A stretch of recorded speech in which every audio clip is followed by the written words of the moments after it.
축복된 안식일이 돌아왔습니다. 오늘 여러분과 더불어서 우리도 변화하리라는 주제를 가지고 하나님 말씀 상고해 보도록 하겠습니다. 성경 가르침의 말씀을 보면 장차 우리가 영원한 천국 고향에 돌아가게 될 때에는 지금의 우리 육체의 몸이 아닌 신령한 몸으로 변화를 입고 또 천상에서 영영세세토록 하나님과 더불어서 하늘의 그 모든 삶이 이루어지게 될 것이다, 이렇게 지금 알려주고 있습니다. 자, 그렇다면 이 우리의 변화를 위해서 하나님께서는 우리에게 새 언약의 율법을 주시고 새 언약의 법도를 올바르게 준행하고 잘 지키게 될 때에 이런 이제 아름다운 변화에 참여할 수 있고 변화가 일어날 수 있다는 사실을 우리에게 또 가르침을 주고 계십니다. 사람에게 있어서 올바르게 이렇게 변화가 일어나려면 그 가운데는 반드시 사랑에 대한 깨달음이 있어야 된다고 합니다. 우리가 하나님께서 얼마나 우리를 사랑하시는지를 알지 못하고서는 결단코 참된 그리스도인으로서의 삶을 올바르게 영위해 갈 수가 없습니다. 하나님의 사랑을 아는 사람들은 열심히 전도할 수 있겠죠. 하나님의 사랑을 아는 사람들은 어떤 핍박과 환난과 고통이 있다 할지라도 그리스도를 믿고 따르는 그 모든 일에 주저하지 않고 멈추지 않습니다. 초대교회 성도들은 친히 십자가에 달리신 그리스도의 모습을 보았고 그 모든 일들이 우리 죄를 사해 주시기 위한 하나님의 어떤 사랑이었다는 사실을 절실히 깨달았기 때문에 사자의 밥이 되든 아니면 또 인간 촛대로서 로마 폭군들의 폭정 속에서도 믿음의 그 길을 멈추지 않았습니다. 이런 절대적인 뜨겁고 열렬한 신앙으로 변할 수 있었던 이면에는 사랑이라는 것이 있었습니다. 하나님의 사랑을 알았기 때문이라는 것이죠. 그래서 오늘 여러분에게 옛날 얘기를 하나 간단히 해드리도록 하겠습니다. 혹시 여러분 미녀와 야수라는 동화 아십니까? 예, 아주 잘생긴 왕자가 있었죠. 근데 이 왕자는 굉장히 교만했다고 합니다. 교만하고 또 자기만 생각하고 이기적이고 타인을 배려할 줄 모르는 성정을 가졌다고 합니다. 근데 어느 날 그 왕자가 살고 있는 왕궁에 이제 한 사람이 방문을 하게 됩니다. 왕자가 크게 이렇게 신경을 쓰지 않고 상대하지 말고 내쫓으라고 이렇게 이제 얘기가 되었습니다. 그 내쫓으라는 얘기와 더불어서 왕자에게 아주 흉측한 모습을 갖도록 이제 벌을 내리게 되죠. 야수의 모습으로 변신을 시켜버렸습니다. 그리고 더불어서 그 궁궐 안에 시종들도 그렇게 마법에 걸려서 시계 역할을 하는 사람, 주전자의 역할을 하는 사람, 이런 쪽으로 이제 전부 변모하게 되었습니다. 이 마법에서 풀려날 수 있는 그 유일한 길은 첫째, 사랑하는 사람을 만나는 것, 둘째, 사랑을 깨닫는 것, 사랑을 할 줄 알게 될 때에 비로소 본래의 어떤 그 모습으로 변모될 수 있다는 그런 법칙이 있었다고 합니다. 근데 보통 사람들은 흉측하게 그 야수로 변모해버린 그 얼굴을 바라보기만 하더라도 두려워서 가까이 하려고 하지 않았던 입장이었는데 벨이라는 아가씨를 만나게 되어서 결국 이제 두 사람이 얼굴 모습이 어떻든 진심으로 사랑을 하게 되는 그런 이제 입장까지 가게 되었습니다.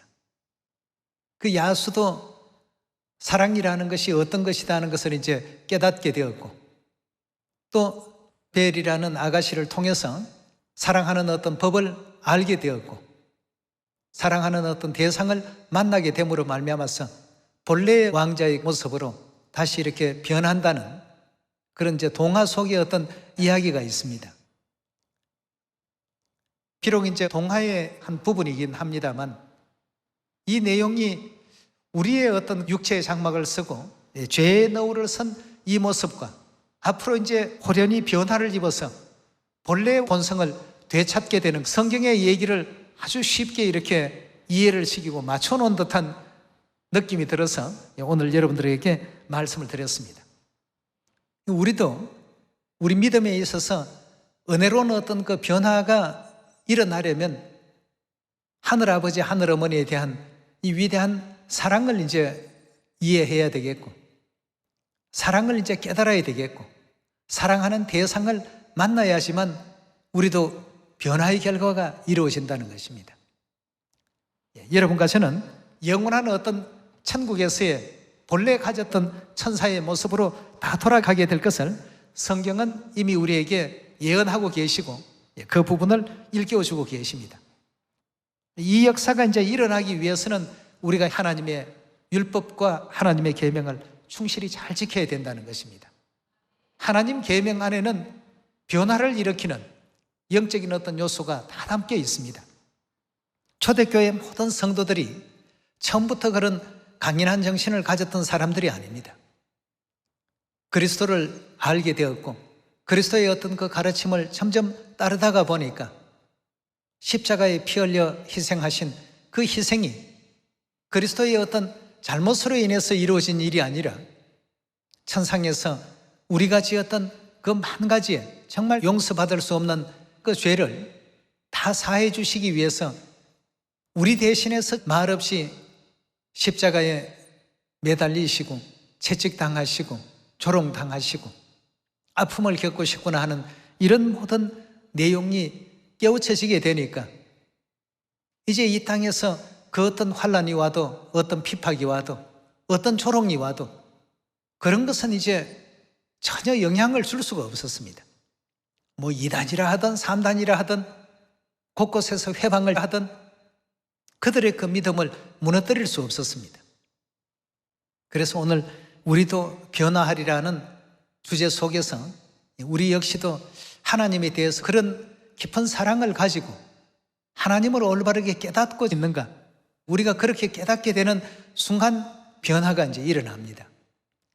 동화에 나오는 왕자가 마법에 걸려서 야수가 되었다가 사랑하는 대상을 만나게 되고 사랑이라는 것에 대한 깨달음을 얻게 되었을 때 변화가 일어났던 것처럼 우리의 그 신앙에 있어서도 의례적인 발걸음, 의례적인 어떤 전도, 의례적인 기도, 이것이 아니라 사랑하는 하나님과 더불어서 대화하는 그 시간이라면 그 시간이 얼마나 기다려지겠습니까? 그 시간이 빨리 왔으면 하고 설레는 마음으로 기다릴 수가 있지 않겠습니까? 여러분, 매 안식일마다 하나님에 대한 어떤 사랑을 알고 이 자리에 오시게 된다면 설레실 겁니다. 오고 싶어서 말이죠.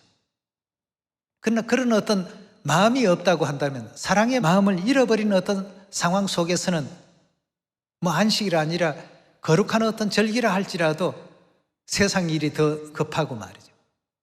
다른 일이 더 즐겁고 딴 사람 만나는 것이 더 재미가 있고 하나님에 대한 사랑이 이제 식어버렸을 때 마법에 걸린 모습을 우리도 지닐 수밖에 없다는 것입니다. 그래서 하나님께서는 우리를 얼마나 사랑했다 하는 것에 대해서 그런 부분을 성경에서 계속 알려주고 있는데 이런 걸 그냥 하나의 어떤 문장으로서 바라보지 마시고 우리를 얼마나 사랑하시고 아끼시는지 하나님의 마음을 성경이라는 편지글 속에 그대로 담아놓은 것입니다. 채찍질과 괴로움과 모욕과 조롱과 그런 일을 당하셔야 될 뿐이 아니지 않습니까?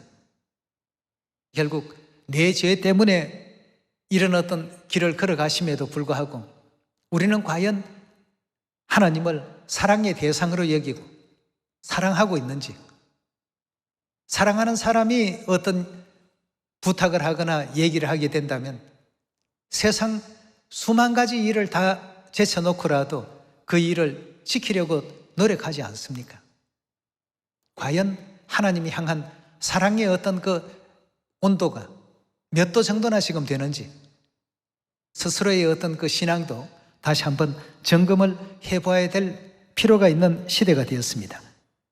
요한복음 우리 13장 열어보도록 합시다. 13장 34절입니다. 새 계명을 너희에게 주노니 서로 사랑하라. 내가 너희를 사랑한 것 같이 너희도 서로 사랑하라.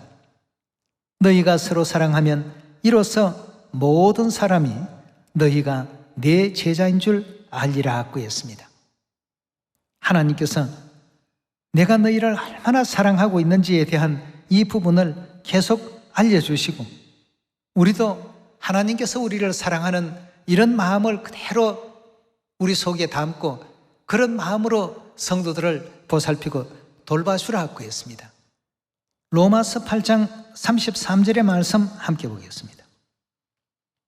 누가 능히 하나님의 택하신 자들을 송사하리요? 의롭다 하신 이는 하나님이시니 누가 정죄하리요? 죽으실 뿐 아니라 다시 살아나신 이는 그리스도 예수시니 그는 하나님 우편에 계신 자요 우리 위에 간구하시는 자시니라. 누가 우리를 그리스도의 사랑에서 끊으리오라고 했습니다. 바울은 하나님의 그 사랑을 이해했기 때문에 40에 하나 감함에도 마다하지 않았고, 돌로 맞고 태장으로 맞고 여러 가지 어렵고 헐벗고 굶주리는 상황이 오고 강의 위험, 강도의 위험을 당했지만, 그런 모든 것이 하나님께서 우리를 사랑해 주신 그 사랑을 알고 보니까 그런 외부적인 어떤 환경이나 방해의 어떤 요소들은 아무 문제가 되지 않았습니다.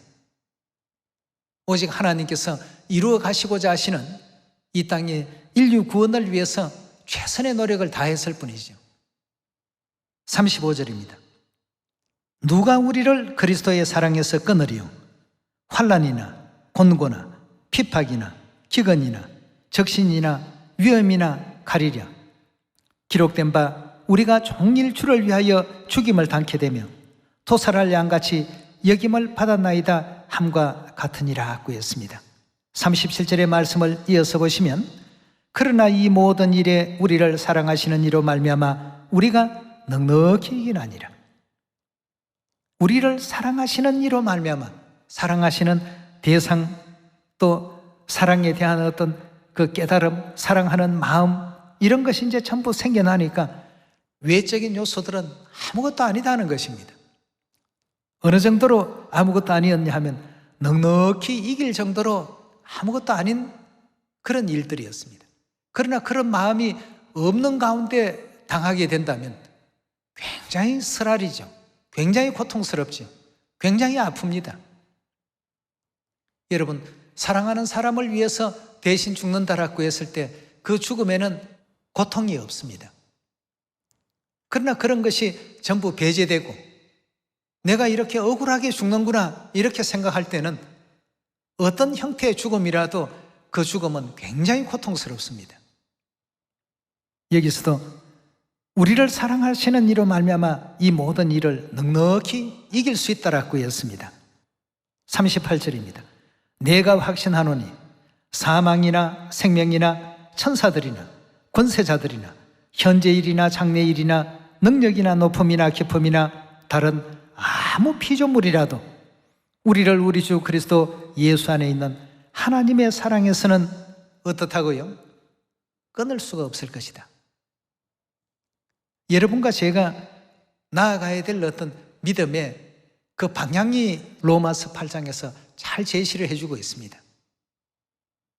우리는 날마다 상번제 기도를 드리고 안식일마다 안식일 예배를 드리고 3일 예배를 드리고 절기 예배를 드리고 하나님의 어떤 뜻에 맞춰서 복음의 어떤 그 시간들을 보내고 있노라 하고 이렇게 생각할 때가 많습니다. 그러나 그것이 외적인 형태만 갖추고 모양만 갖춘다고 될 일이 아닙니다.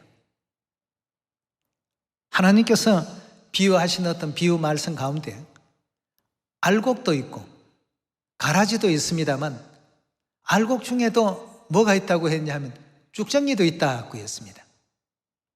겉은 멀쩡한 알곡인데 속은 아무것도 없습니다. 하나님을 향한 사랑으로 이루어진 믿음, 사랑으로 이루어진 전도, 사랑으로 이루어진 기도, 사랑으로 이루어진 모든 신앙 활동들, 하나님을 사랑하는 마음으로 성도들을 바라보게 되면 모든 성도들을 다 애지중지할 수 있습니다. 하나님을 사랑하는 마음으로 안식일 참여하게 되면 굉장히 설레임이 옵니다.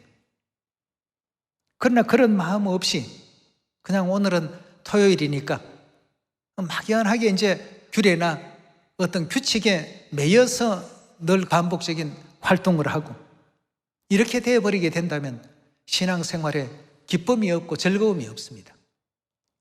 오늘 또 가야 되나? 오늘 하루 좀 쉬고 싶은데 교회에 나와도 기쁨이 이제 안 생기는 겁니다. 하나님에 대한 어떤 사랑이 없는 가운데서 이루어지고 있는 모든 신앙의 활동은 넉넉히 이길 수가 없습니다. 믿음이 있어야만 하나님을 향한 사랑이 있을 때 우리가 넉넉히 이긴다고 했고 세상의 그 어떤 피조물도 우리를 그리스도의 사랑에서는 결단코 끊을 수 없단 말이죠. 그동안 믿음의 길을 달려왔던 것에 대한 좋은 결과가 나타나야 될 영적 가을을 맞이하고 있습니다. 그런데 그 속에 사과라는 아니면 또 배라는 아니면 곡식이라는 결과들이 다 이렇게 맺히는데 형태는 전부 있는데 속에 알맹이가 없다면 이건 굉장히 큰 문제가 됩니다. 대다수의 어떤 이런 내용들은 하나님에 대한 사랑을 이해하지 못하고 사랑을 깨닫지 못했을 때 이런 어떤 문제가 이제 발생이 된다는 것을 우리가 또 생각한다면 오늘 이 순간부터라도 기도를 할 때에도 사랑하는 하나님과 더불어서 우리가 사랑의 말을 주고받는 것이 기도입니다. 어려운 일이 있으면 하나님 이거 해결해 주십시오, 저거 해결해 주십시오 하고 하나님을 어떤 해결사로만 생각할 것이 아니라 물론 이제 어려운 일에 대한 해결사이시기도 합니다. 그러나 이 죄인들을 지극히 사랑해 주셔서 복음을 듣게 하시고 진리 안으로 들어오게끔 하시고 죄사함 얻게 해서 영원한 천국까지 가게 하시는 이 모든 어떤 그 과정 속에 얼마나 많은 괴로움이 있었고 얼마나 많은 수고가 있었고 우리 향한 그 애절한 시간들을 보내셨는가를 우리가 묵상하지 아니하고는 결단코 바른 어떤 믿음 가운데 우리 모두가 설 수가 없을 것입니다. 그렇다면 하나님에 대한 사랑을 우리가 이해하지 못하게 된다면 마지막 나팔을 부는 그 순간에 호련히 변화를 입게 될 이 무리에 과연 우리가 들 수 있을까? 이 부분도 한번 생각해 볼 부분입니다. 데살로니가 전서 4장 14절의 말씀 함께 보시겠습니다. 우리가 예수에 죽었다가 다시 사심을 믿을진대 이와 같이 예수 안에서 자는 자들도 하나님이 저와 함께 데리고 오시리라. 우리가 주의 말씀으로 너희에게 이것을 말하노니 주 강림하실 때까지 우리 살아남아 있는 자도 자는 자보다 결단코 앞서지 못하리라. 주께서 호령과 천사장의 소리와 하나님의 나팔로 친히 하늘로 쫓아 강림하시리니 그리스도 안에서 죽은 자들이 먼저 일어나고 그 후에 우리 살아남은 자도 저희와 함께 구름 속으로 끌어올려 공중에서 주를 영접하게 하시리니 그리하여 우리가 항상 주와 함께 있으리라. 그러므로 이 여러 말로 서로 위로하라 하고 있습니다. 주께서 호령과 천사장의 소리와 또 하나님의 나팔로 친히 하늘로 쫓아 강림하시게 되는 이 영광의 날에 우리도 공중으로 끌어올림을 받아서 공중에서 하나님을 영접하게 되는 이런 은혜와 영광 가운데 나아간다라고 성경은 예언하고 있고 우리에게 또 알려주고 계십니다. 여기에는 이제 공중으로 끌어올린다는 표현이 있습니다만 고린도전서에서는 끌어올림을 받는 이 상황을 변화가 일어나는 상황으로 설명하고 있습니다. 우리 고린도전서 15장으로 말씀 또 살펴보도록 합시다. 15장 50절의 말씀 이어보겠습니다. 형제들아 내가 이것을 말하노니 혈과 육은 하나님 나라를 유업으로 받을 수 없고 썩은 것은 썩지 아니할 것을 유업으로 받지 못하나니라. 보라, 내가 너희에게 비밀을 말하노니 우리가 다 잠잘 것이 아니요 마지막 나팔에 순식간에 호련히 다 어떻게 된다고요? 변화한다고 했습니다. 나팔 소리가 나매 죽은 자들이 썩지 아니할 것으로 다시 살고 우리도 변화하리라. 자, 어떤 변화가 일어나는지 53절에 계속 봅니다. 이 썩을 것이 불갑을 썩지 아니함을 입겠고 이 죽을 것이 죽지 아니함을 입으리로다. 이 썩을 것이 썩지 아니함을 입고 이 죽을 것이 죽지 아니함을 입을 때에는 사망의 이김에 삼킨 바 되리라 기록한 말씀이 응하리라. 사망아, 너의 이기는 것이 어디에 있느냐? 사망아, 너의 소는 것이 어디에 있느냐? 사망의 소는 것은 죄요 죄의 권능은 율법이라. 우리 주 예수 그리스도로 말미암아 우리에게 이김을 주시는 하나님께 감사하노니 그러므로 내 사랑하는 형제들아, 견고하며 흔들리지 말며 항상 주의 일에 더욱 힘쓰는 자들이 되라. 이는 너희 수고가 주 안에서 헛되지 않을 줄을 알미니라고 했습니다. 하나님 안에서 우리가 하는 모든 것 수고 결단코 헛되지 아니할 것이라고 했습니다. 마지막 나팔에 어떻게 된다고요? 순식간에 호련히 다 변화하게 될 것이다 고 했습니다. 이 죽을 몸이 죽지 아니할 몸으로 변화를 입고 썩을 몸이 썩지 아니할 몸으로 변화를 입게 된다고 했습니다. 우리 본래의 어떤 본연의 모습을 되찾게 되는 것이죠. 우리가 변화할 수 있는 요소가 여러 가지 것이 많이 있겠습니다만 이 세상에 가장 변화를 주도하는 내용이 있다면 바로 사랑이라고 볼 수 있겠습니다. 골로새서 3장 5절의 가르침을 함께 보겠습니다. 그러므로 땅에 있는 지체를 죽이라. 곧 음란과 부정과 사욕과 악한 정욕과 탐심이니 탐심은 우상 숭배라. 이것들을 인하여 하나님의 진노가 임하나니라. 너희도 전에 그 가운데 살 때는 그 가운데서 행하였으나 이제는 너희가 이 모든 것을 벗어버리라. 곧 분과 악의와 회방과 너희 입의 부끄러운 말이라. 너희가 서로 거짓말을 말라.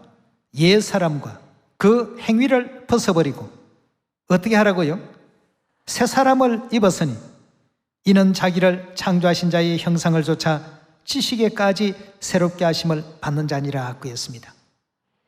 여기서는 그러므로 땅에 있는 지체를 죽이라고 이렇게 했는데 이 육적으로부터 나오는 세속적인 모든 어떤 정신들, 잘못된 어떤 그런 마음가짐들, 이런 것을 전부 없이 하라고 이렇게 말씀을 주셨고 옛 사람과 그 행위를 벗어버리고 새 사람을 입으라고 이렇게 알려주고 있습니다.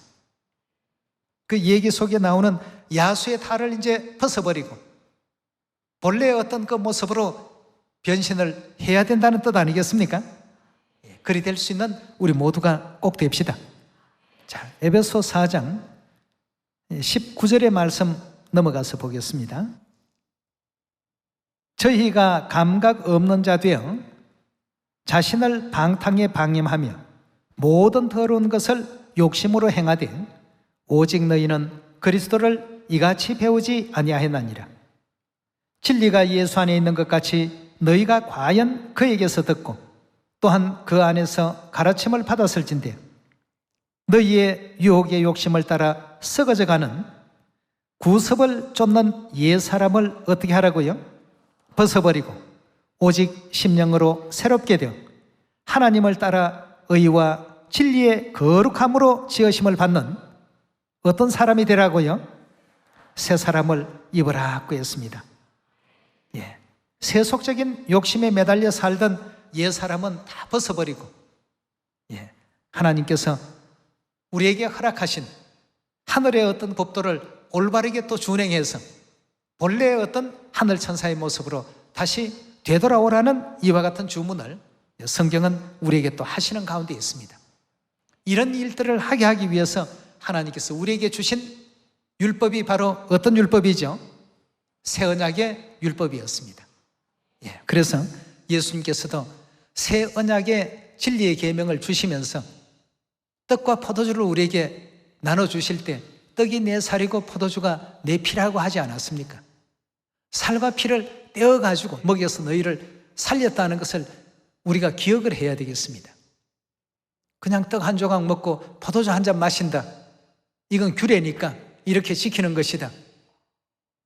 물론 우리가 영적으로 어릴 때에는 계명만 눈에 들어올 겁니다만, 이제는 그 계명 속에 담겨 있는 하나님의 위대한 사랑도 발견할 줄 알아야 되겠습니다. 그래서 이 복음이 잘 돼야 되겠고, 아버지 어머니께서 우리를 위해서 헌신하신 것 같이 나도 이 복음을 위해서 어떤 일에 헌신을 할 것인가 노력할 수 있게 될 때에 비로소 마지막 나팔 순간에 호련히 다 변화하는 이 변화의 대열에 우리 모두가 참여할 수 있지 않겠습니까? 이 변화는 그냥 일어나는 것이 아니라 우리 마음 가운데 하나님을 깊이 우리가 사랑해야 되겠습니다. 기도의 시간이 사랑하는 분과 대화를 나누는 시간이라고 생각해 보십시오. 얼마나 그 시간이 기다려지고 기쁜 시간이 되겠냐 이겁니다. 주위에 누군가가 와서 교회 다닌다고 해방하고 조롱하고 이런 어떤 상황이 되더라도 하나님을 사랑하는 상황 속에서는 그런 외부의 환경이 우리를 절대 흔들어 댈 수가 없습니다. 환난이나 적신이나 칼이나 그 어떤 외부의 어떤 상황이라도 우리를 그리스도의 사랑에서는 끊어낼 수가 없다, 분리시킬 수가 없다고 했습니다. 그런 믿음이 더욱더 은혜롭게 또 연결해서 호련히 변화되는 그 순간에 하나님을 사랑하는 그 마음을 가지고 아버지 어머니 우리를 이렇게 아껴주셨고 사랑하셨습니다. 그 사랑이 있었기에 내가 오늘날 이렇게 변화가 일어났습니다. 이 죄인이 의인으로서 이렇게 변모될 수 있게 만들어주신 아버지 어머니께 영원한 감사와 영광을 돌립니다. 이렇게 할 수 있도록 그 말이죠. 그 사랑을 오늘 다시 한번 이 안식일을 통해서 되짚어 보시고 정말 사랑하는 하나님과 더불어서 함께하는 이 안식일에 은혜롭고 뜻깊고 또 행복하고 기쁜 하루가 또 되기를 바라겠습니다. 오늘 이 말씀에 은혜길 바라면서 말씀 마칩니다. 감사합니다.